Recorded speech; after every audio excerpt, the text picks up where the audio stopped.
السلام عليكم جميعا، عاملين ايه؟ ان شاء الله يا رب تكونوا بخير. هنقضي النهارده ان شاء الله يوم كده مع بعض من ايام شهر رمضان الكريم. كل سنه وانتم طيبين وبخير وباحسن صحه وحال يا رب. خلاص يعتبر رمضان كده بيودعنا، داخلين على العشر الاواخر، وربنا يبلغنا ان شاء الله السنه الجايه رمضان على خير. تخيلوا كنا لسه بنقول ربنا يبلغنا رمضان على خير، ورمضان جري جري، ايام الحلوه دايما بتجري بسرعه.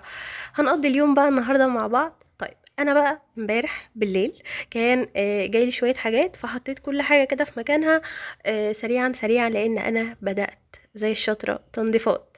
طيب قولوا لي انتوا هتعملوا ايه في تنظيفات العيد، وانا هقول لكم برضو الدنيا هتمشي معايا ازاي. انا كانت حماتي بعتلي الحاجات زبادي وهحط كده كل حاجه في مكانها. وبعدين انا عايزه اعمل تنظيفه عميقه للمطبخ، فوانا بدور كده على الحاجات قلت ايه، طيب هرمي الحاجات بقى اللي المفروض تترمى. المقطع ده متصور اليوم اللي قبله بالليل علشان هتلاقوا كوبايه شاي.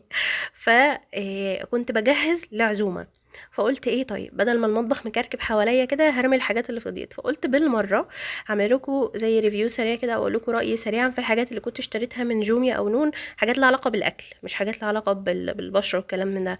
فانا كنت جربت المشروب بتاع الرمان ده، كان جميل جدا، اللي هو من ماركه العطار، بشربه سخن وبشربه ساقع. جربت كمان البسكوت بتاع لينو ده، المفروض ان هما 12 واحده بالشوفان، ومفروض انه صحي وكلام من ده. فلا مش هجيبه تاني، انا اي حاجه فيها زيت نخيل بتقفل منها. فلا مش هجيبه تاني، طعمه عادي مش وحش بس مش صحي، طالما زيت نخيل يبقى مش صحي. فمش هجيبه. كنت جايبه كمان معاكم في مشتريات جوميا، كان كنت جايبه من ملح الصخري بتاع الهيمالايا. المفروض ان هو بيبقى تقريبا صناعته باكستاني، مكتوب كده على العبوه. الكميه بتاعته كبيره، مش فاكره الاسعار طبعا، بس الحاجه كلها ما كانتش غاليه. طيب ليه بنجيب ملح هيمالايا والكلام ده؟ اللي اعرفه ان هو بيبقى فيه معادن، وان هو مفيد احسن من الملح العادي، بلا بلا بلا والكلام اللي فاهمين ده. ناخد ايه بق شاي ونرجع نكمل. زي ما قلت لكم كنت بسجل المقطع ده اليوم اللي قبليها بعد الفطار.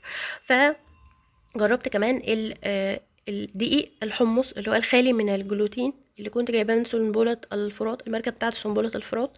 كنت مش فاكرة جايباه من نون او جوميا من موقع جوميا. سعره كان حاجة واربعين، فبرضه مش غالي، هما 500 جرام. ريحته وطعمه زي ريحة الحمص، عارفين الحمص اللي احنا بنعمله مع الترمس ده او بنعمله في الكشري؟ هو بالظبط. حلو ولا وحش؟ عادي زيه زي الدقيق العادي، بس طبعا طعم الدقيق العادي احلى. ولكن ده صحي اكتر للناس اللي عندها مشاكل في القولون في المعده، للناس اللي عايزه تخس الكلام ده. فضيت كده الملح في البرطمان ده كان برطمان برضو ملح هيمالايا، بس كان عندي من زمان. وحطيت كل حاجه في مكانها، وبدات اجهز للعزومه بتاعتي. هي مش عزومه احنا بس يا دوب هنفطر يعني. بس بما اني اخيرا هطبخ، اخيرا هطبخ. انا رمضان ده مطبخي يعني ايه، ما استفتحتش فيه الطبخ كده، تقريبا دي تالت مره او حاجه. فكان عندي نص فرخايه، هتعزمي الناس على نص فرخه، احنا 3 افراد تمام. فانا مثلا بدل ما اعمل كل الاكله فراخ، فانا قلت هعمل فراخ وهعمل كفته. بس مثلا بدل ما اعمل فرخه كامله فهعمل نص بس، بدل ما هعمل كيلو كفته هعمل نص بس. واعمل صينيه صغيره من الجلاش اللي هو بيبقى بالكبد والقوانص ده. فبدل ما اعمل صنف واحد واعمل منه كميه كبيره، هعمل 3 اصناف وهعمل كميات معقوله. عايزه اقول لكم الاكل كفه ووفى وفاض وكل حاجه، احنا 3 افراد عشان ما حدش يسخر من الكميات. المهم الفراخ انا كنت عامله تتبيله معاكم دي قبل كده، زبادي وتوابل وصلصه بالجاهزه اللي احنا عاملينها في البيت. اللحمه كمان كنت متبلاها معاكم قبل كده، عشان كده بشارك الوصفات سريعا، لان انا عامله وصفه الكفته دي معاكم قبل كده. ببشر البصل كويس، وحطيت عليه فلفل، رشه قرفه، شويه من بهارات اللحمه، شويه من البابريكا عشان اللون، وحطيت كميه اللحمه. اللحمه المفرومه او الوصفه بتاعه الكفته اللي بعملها وحد غيري مثلا هياكل منها، او حد غيرنا احنا في البيت، يعني اخويا بابايا مامتي اي حد، مش بضيف اضافات، مش بضيف برول، مش بضيف حمص، مش بضيف اي حاجه. يبقى لحمه وبصل وتوابل وبس كده. وكنت مجهزه كل حاجه. يبقى الكلام ده كان قبل اليوم بتاع اللي هعمل فيه الاكل بليله، من بالليل كده الفراخ اتبلت، اللحمه اتبلت، وبس. يجي بقى لتاني يوم. تاني يوم لما انا صحيت كده كنت يعتبر مرتاحه، منقيه الرز بتاعي، الدنيا متظبطه. حطيت صينيه كده على النار، وهسيبها تسخن لازم تسخن، عشان كده بحط صينيه تكون تقيله، يعني الجرانيت تقيل، ما ينفعش مثلا اعمل في صينيه ستانلس واسخن عليها النار قوي هتتحرق مني. فممكن نعمل في صواني الومنيوم عادي، بس الجرانيت حلو انه بيستحمل الحراره شويه. وحطيت قطعة صغيرة من السمنة البلدي، وحطيت معاها واحدتين 3 من المستكة مع الفراخ.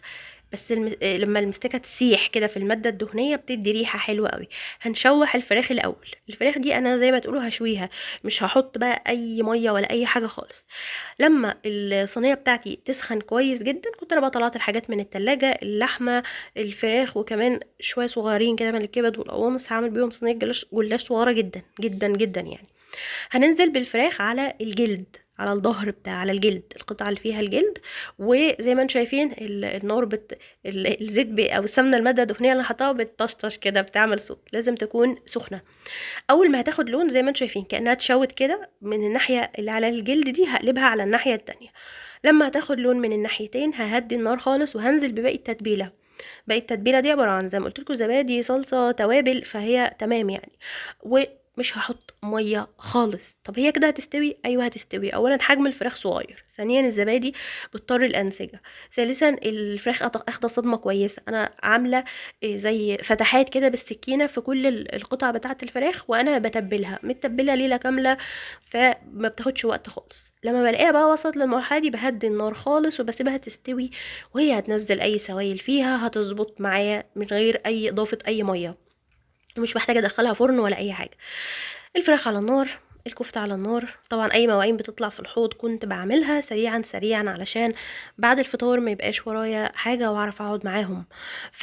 وعملت الخلطه بتاعه الجلاش، عباره عن الكبد والقوانص بتاعه فراخ كنت محوشاها يعني، مش حجم كبير، لان هشوف الصينيه تتخض، صينيه صغيره يعني. وبحط معاها بصل وزبيب، ماما كانت عاملاها لنا في رمضان، فانا لو اتعملت تاني هبقول لكم الوصفه بالتفصيل، او لو عايزين انا عملت صينيه الجلاش قبل كده، فممكن انزل لكم فيديو منفصل ليها. هي دي الصينيه بتاعتي، ما حدش يتريق، بس هو فرد واحد بس اللي كان طالبها، كلنا ما كلناش منها. وقطعت بطاطس عشان مش هعمل خضار، وكمان غسلت الرز. وبدات بقى ساعه تجهيز الفطار، قعدت اجهز. دي الصينيه كانت طلعت من الفرن خلاص، قطعتها، حطيت خس وخيار، وبدات اسخن. كنا دلوقتي الساعه 6 وحاجه بسيطه، بحمر البطاطس، والاكل كله يعتبر جاهز خلاص.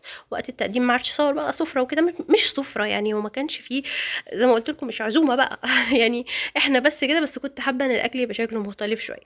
فحطيت بقى كل واحد الاكل بتاعه في طبق واحد، بس مش عارف بقى طبق للكفته لوحده وطبق الفراخ لوحده ومش عارفه ايه. المهم هما جايين كانوا جايبين لي زياره. وزي ما قلت لكم فهمتكم كتير قبل كده ان احنا بقالنا مثلا كتير قوي الناس بتزور بعضها بحاجات كده، اللي هو انا ممكن اروح الاقي واحده جايه لي زياره جايبه لي لبن وبيض مثلا، او جبنه ومسحوق غسيل، فاحنا بنبقى كده احنا مبسوطين جدا بالحوار ده يعني انا مش هتبسط قوي لحد دخل عليا بكنافه وقطايف، فتبقى حاجات غاليه وكل حاجه. انتوا فاهمين الفكره يعني، شرحتها لكم كتير. فهي كانت مرات اخويا وهي جايه كانت جايبه لي الحاجات دي، مكرونه وعدس وسكر وفول وسمنه وصلصه. فطبعا ايه، في توقيت الحالي بتاعنا بتبقى الحاجات دي اعتقد افيد من ان احنا الناس تجيب لبعض فاكهة او حلويات. احنا زهقانين حلويات في رمضان. فحطيت بقى كل حاجة في مكانها، بدأت خلاص، كنت خدت القرار انه لأ، يعني نبطل كسل وقومي علشان تبتدي. فانا هبتدي تنظيفات العيد بالمطبخ بتاعي. دي لمحة كده عن الفيديو الجاي. انا بدأت فعلا خلاص الحمد لله، خدت القرار. انا كسلانه كسل مش طبيعي، فمش عارفه حتى الناس اللي بتقولي انت مش بتنزلي فيديوهات كتير ليه. انا انزل فيديوهات اصلا اشجعكم ازاي وانا محتاجه حد يشيلني يزقني اشتغل. فاللي هو اخيرا قلت البوتاجاز بتاعي كانت حالته بشعه، الحوامل بشعه، المطبخ في حاله يعني، هتشوفوا الفيديو الجاي ان شاء الله. فبدات بالحوامل، جبت السترس حطيتهم في طبق وقعدت. بصوا حتى بتلاقوا اول ما بحط السترس بينزل على طول الزيوت والدهون. الحوامل الظهر دي وحشه جدا جدا، تقيله، تنظيفها صعب، بس هنعمل ايه، اكيد مش هغيرها يعني. فالفيديو الجاي ان شاء الله هنكمل مع بعض بقى تنظيف المطبخ، اللي هو اكتر حاجه انا هبدا بيها تنظيف للعيد، لان انا في العيد مش ناويه اقلب الشقه زي ما انتوا عارفين، مش مش هنضيع العشر الاواخر في رمضان ان احنا نقعد نغسل سجاد وستاير ونشيل مراتب والجو ده. هننضف عادي، هنشيل التراب، هنغير الملايات، لو في فرش زينه للعيد هنفرش. بس انا بالنسبه لي كان المطبخ هو اكتر حاجه محتاجه شغل، فعشان كده انا ابتديت بيه. مفروض اصلا الستات الطبيعيه يعني اللي بتبقى ايديها في شقتها بيبقى ما تسيبش الحاجه توصل للمرحله دي، بس كواحده كسلانه زيي انا سبت الحاجه وصلت لمرحله مأساويه. استخدمت سترس ورشيته وسبته، يعني سبته شويه حلوين. وبما ان السترس بتاعي انا اتغشيت وجبت سترس الاصلي حلو جدا، بس انا كنت اتغشيت وجبت سترس من محل غشاش كده، فباع لي السترس على انه اصلي بس هو مش اصلي، فمش بيعمل النتيجه اللي انا حباها. فاستخدمت بعد شويه مش على بعض، ما ينفعش استخدم المنتجين على بعض. لما غسلت الحوامل ونضفت لقيتها لسه فيها شويه حاجات مش عاجباني، قلت اجرب الحاج مستر شاهين ده كان سعره تقريبا 12 جنيه 14 جنيه حاجه كده. فعملت على قد ما قدرت، وطبعا حاولي تلبسي جوانتي لان الحاجات دي وحشه جدا على الايدين. وبس كده.